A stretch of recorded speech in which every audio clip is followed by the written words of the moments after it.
Hello, welcome back our YouTube channel. ഞങ്ങളുടെ കാന്തല്ലൂർ വിശേഷങ്ങളുടെ മറ്റൊരു വീഡിയോയിലേക്ക് എല്ലാവർക്കും സ്വാഗതം. ഞങ്ങൾ സ്ട്രോബെറി ഫാമിൽ നിന്ന് വേറൊരു സ്ഥലത്ത് കാണാൻ പോവുകയാണ്. വണ്ടിയിൽ പെട്രോൾ കുറവാണ്, അതുകൊണ്ട് ഇവിടെ ലോക്കലായിട്ട് പെട്രോൾ കിട്ടുന്നൊരു സ്ഥലമുണ്ട്. അവിടേക്ക് വന്നേക്കുവാണ് പെട്രോൾ അടിക്കാൻ വേണ്ടി. 2 ലിറ്റർ പെട്രോളിൽ 1/2 ലിറ്ററോളം എൻ്റെ കെട്ടിയവൻ ഒഴിച്ച് താഴെ പോയി ഫുൾ അലമ്പായി. നമുക്കിനി പെട്രോൾ അടിക്കണമെങ്കിൽ ഒരുപാട് താഴെ പോകണം, മറയൂർ വരെ പോകണം. അതുകൊണ്ട് നമുക്ക് ലോക്കലായിട്ട് കുറച്ച് പെട്രോൾ അടിക്കാമെന്ന് വിചാരിച്ച് അങ്ങനെ ഇവിടെ 20 രൂപ എങ്ങാണ്ട് എക്സ്ട്രാ കൊടുക്കണം ലോക്കലായിട്ട്. അപ്പോൾ പെട്രോളൊക്കെ അടിച്ചിട്ട് നമ്മളിപ്പോൾ പോകുന്നത് ഈ ഇരച്ചിപ്പാറ വാട്ടർഫാളിലേക്കാണ് പോകുന്നത്. നമ്മൾ ഇൻസ്റ്റാഗ്രാമിലൊക്കെ ഒരുപാട് വീഡിയോസായിട്ട് ഇറങ്ങിയ ഫേമസ് ആയിട്ടൊരു പ്ലേസാണ് ഇരച്ചിപ്പാറ. ഇപ്പോൾ വെള്ളമൊന്നും ഉണ്ടാകാൻ ചാൻസ് ഇല്ല. വെള്ളം ഉള്ളപ്പോൾ മാത്രമേ അവിടെ കാണാൻ ഭംഗിയുള്ളൂ. ആ ഇൻസ്റ്റാഗ്രാം വീഡിയോസ് കാണുന്നവരൊക്കെ ഇവിടെ എപ്പോഴും ഇങ്ങനെയാണെന്ന് വിചാരിച്ച് വന്നിട്ട് ഒരു രക്ഷയില്ല. ഞങ്ങൾ പോയപ്പോഴും വെള്ളം കുറവാണ്. ഇൻസ്റ്റാഗ്രാം വീഡിയോയിൽ നല്ല ഫേമസ് ആയൊരു പ്ലേസാണ് ഇത്. ഇടയ്ക്കൊക്കെ റോഡൊക്കെ മോശമായിരുന്നു. മേളിൽ കൂടെ പോകുമ്പോഴേ നമുക്ക് താഴെ ആ ഒരു ചെറിയ വാട്ടർഫോള് പോകുന്ന ഒക്കെ കാണാൻ പറ്റും. ഇതാണ് ആ സംഭവം. അപ്പോൾ നമ്മുടെ ഇരച്ചിപ്പാറ വാട്ടർഫോൾ, അതിനിടയ്ക്ക് കേശു പൂ പറിക്കലും കാര്യങ്ങളൊക്കെ ഉണ്ടായിരുന്നു ഇടയ്ക്ക്. നമ്മൾ ആ സ്ഥലത്ത് എത്തിയിരിക്കുവാണ്. ഇതാണ് ഇരച്ചിപ്പാറ വാട്ടർഫോൾ. വെള്ളമേ ഇല്ല. അപ്പം താഴെ കൂടെ വേറെ വാട്ടർഫോളാണ് ഒഴുകുന്നത്. ഇത് മേളിൽ നിന്ന് ഉറവ അങ്ങനെ എന്തോ വരുന്നൊരു സംഭവമാണ് ഇത്. ഭയങ്കരമായിട്ട് ഈ ഇൻസ്റ്റാഗ്രാം വീഡിയോസിൽ ഭയങ്കര ഒരു ഫേമസ് ആയ വാട്ടർഫോളാണ്. അപ്പം അത് കാന്തല്ലൂരിനടുത്താണ്. അപ്പം അത് കാണാൻ വേണ്ടിയാണ് നമ്മളിവിടെ വന്നത്. അങ്ങനെ ഞങ്ങൾ ഒന്ന് ചേഞ്ചൊക്കെ ചെയ്ത് ഡ്രസ്സൊന്നും അവിടെ പോയി നിൽക്കാം എന്നും പറഞ്ഞ് ഇറങ്ങിയതാണ്. ഒരു രക്ഷയില്ല. ഐസ് കട്ട നമ്മുടെ തലയിൽ വന്ന് വീഴില്ലേ, അതുപോലെ തണുപ്പാണ്. ഇന്നേ വരെ ഒരു വാട്ടർഫോളിൽ പോയിട്ടും ഇങ്ങനൊരു അനുഭവമോ ഇറങ്ങാൻ പറ്റാത്ത ഒരു രീതിയിലുള്ള തണുപ്പോ ഒന്നും ഫീൽ ചെയ്തിട്ടില്ല. പക്ഷേ കൊടും തണുപ്പെന്ന് വെച്ചാൽ അത്ര കണ്ട് തണുപ്പ്, ഒരു രക്ഷയില്ലാത്ത തണുപ്പായിരുന്നു അവിടെ. പറഞ്ഞറിയിക്കാൻ പറ്റാത്ത തണുപ്പ്. ആ ഐസ് വെള്ളം നമ്മുടെ മേത്തോട്ട് വീഴുന്ന രീതിയിൽ ഭയങ്കര ഒരു തണുപ്പായിരുന്നു. എന്നാലും ആഗ്രഹം കൊണ്ട് ഞാനും ചേട്ടനും പോയി കുറച്ച് നേരമൊക്കെ അവിടെ നിന്നു. കേശൂട്ടന് തീരെ പറ്റുന്നില്ലായിരുന്നു. അവൻ വരുന്നില്ല എന്ന് പറഞ്ഞ കരച്ചിലൊക്കെ ആയിരുന്നു. അവൻ പിന്നെ നനഞ്ഞില്ല. ഞങ്ങൾ മാറി മാറി അങ്ങോട്ട് പോയി. ഒരു വട്ടം ഞാൻ അവനെ എടുക്കുമ്പം ഒരു വട്ടം ചേട്ടൻ പോകുമ്പോൾ ഞാൻ പോകും. അങ്ങനെ കുറച്ച് നേരം എന്തായാലും അത്രയും ദൂരം വന്നേയല്ലേ എന്ന് വിചാരിച്ച് എങ്ങനെയൊക്കെ തണുപ്പ് സഹിച്ച് കുറച്ച് നേരം വാട്ടർഫോളിൽ നനഞ്ഞു. അതിനുശേഷം കുറച്ച് വീഡിയോസും കാര്യങ്ങളെല്ലാം എടുത്തിട്ടാണ് ഞങ്ങൾ ഇവിടെ നിന്ന് പോയത്. ആ ഇൻസ്റ്റാഗ്രാമിൽ ഈ വീഡിയോ കണ്ടിട്ടുണ്ടെങ്കിലും ഇരച്ചിപ്പാറ വാട്ടർഫോൾ എന്ന് പറയുന്ന ഈ സംഭവത്തിലേക്കാണ് പോകുന്നതെന്ന് എനിക്ക് ഒരു ഐഡിയ ഇല്ലായിരുന്നു. അവിടെ ചെന്നപ്പോഴാണ് ചേട്ടൻ ഈ സ്ഥലം മനസ്സിലായോ എന്ന് ചോദിച്ചപ്പോഴാണ് മനസ്സിലായതായിട്ട് എനിക്ക് ഓർമ്മ വന്നത്. ഇൻസ്റ്റാഗ്രാം വീഡിയോസ് കണ്ടിട്ടുള്ളതുകൊണ്ട്. അതിനുശേഷം ഞങ്ങൾ ഡ്രസ്സൊക്കെ ചേഞ്ച് ചെയ്ത് കുറച്ച് ദൂരം കൂടെ ഫ്രണ്ടിലോട്ട് പോയി.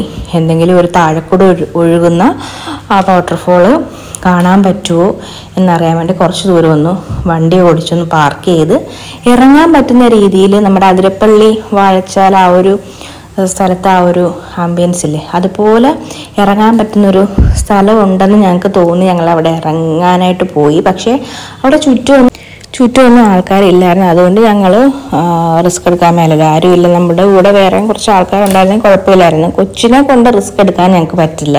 അതുകൊണ്ട് ജസ്റ്റ് ഒന്ന് അതിൻ്റെ സൈഡ് വരെ ഒന്ന് പോയി അവിടെ സേഫ് ആണോ എന്നൊക്കെ നോക്കി നല്ല സേഫായിട്ട് ഇറങ്ങാൻ പറ്റുന്ന ഒരു പ്ലേസ് ആയിരുന്നു.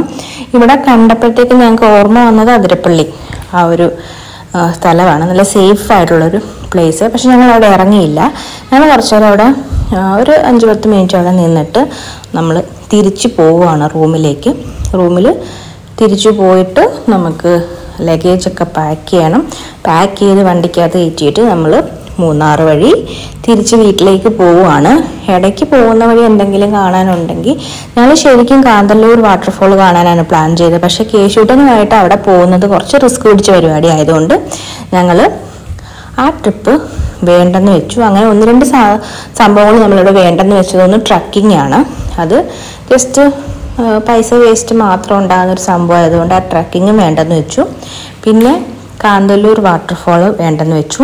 പിന്നെ ആപ്പിൾ തോട്ടം കാണാൻ പോകുന്നത്. അവിടെ ഒക്കെ പോയാൽ നമുക്ക് സമയവും വേസ്റ്റാകും, പൈസയും വേസ്റ്റ് ആകും എന്നുള്ളതുകൊണ്ട് നമ്മൾ അവിടെയൊക്കെയാണ് ക്യാൻസൽ ചെയ്തത്. അല്ലാതെ ഞങ്ങൾ ഇനിയിപ്പം തിരിച്ച് റൂമിൽ വന്ന് പാക്കിംഗ് ഒക്കെ ആയിരുന്നു. പാക്കൊക്കെ ചെയ്ത് നമ്മൾ പോവുകയാണ് ഇവിടുന്ന്. ചേർത്തില്ല, ഞാൻ വരുന്നില്ല. പോ.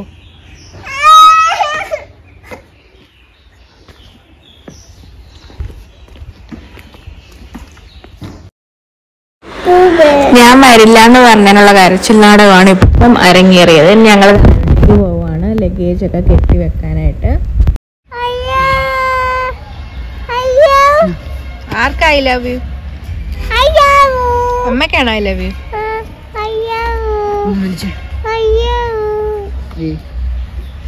Thank you. I love you. I love U.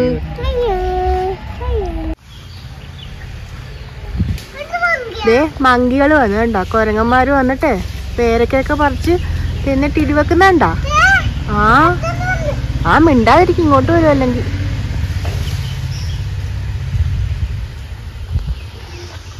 ഇവിടെ പാഷൻ ഫ്രൂട്ട് ഇപ്പൊ ഉണ്ട്, പച്ച.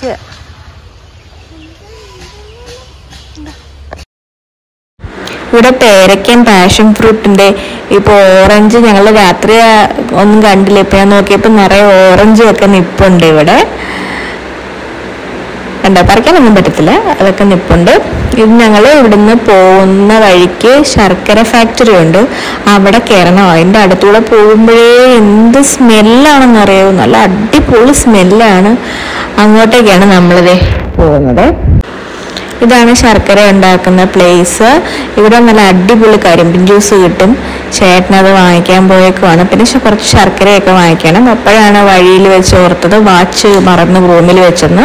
ഇനി തിരിച്ചു പോകാനൊരു നിർവാഹമില്ല. കൊറിയർ ചെയ്യാൻ അവരെ വിളിച്ച് പറഞ്ഞിട്ട് ഞങ്ങൾ ശർക്കര ഫാക്ടറി നിൽക്കുവാണ്. അവർ അച്ഛനും മോനും കൂടെ കരിമ്പ് ജ്യൂസ് കുടിക്കാൻ പോകുന്നുണ്ട്. ഇതാണ് അപ്പോൾ ശർക്കര ഉണ്ടാക്കുന്ന പ്ലേസ്. നല്ല സ്മെല്ലാണ് ഇവിടെ നിൽക്കാൻ തന്നെ, നല്ല അടിപൊളി സ്മെല്ലാണ്. ഞങ്ങൾ കുറച്ച് ശർക്കരയും പിന്നെ ഒരു ചോക്ലേറ്റ് ശർക്കര എന്ന് പറയുന്ന കൊക്കോ ആഡ് ചെയ്തിട്ടുള്ളൊരു സംഭവം അതും കൂടെ വാങ്ങിക്കുന്നുണ്ട്.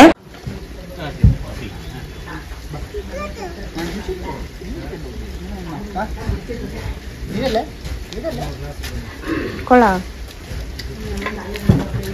എത്ര രൂപ? 30. ചേച്ചു കുടിച്ചോ? ചേച്ചു കവറില്ലേ?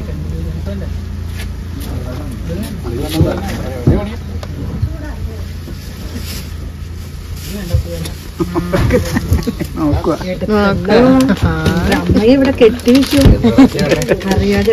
അമ്മ ഇവിടെ നിൽക്കട്ടെ, അമ്മ ഇവിടെ നിൽക്കട്ടെ, അമ്മ വരുന്നില്ല. നിൽക്കട്ടെ, അറിയാതെ ശർക്കര എടുത്തല്ലോ. അമ്മേനെ ഇവിടെ കെട്ടിയിടല്ലോ.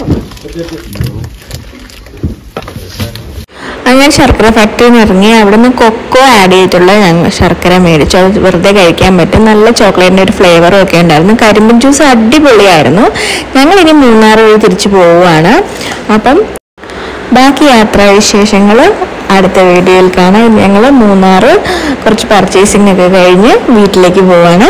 അപ്പം ടാറ്റാ.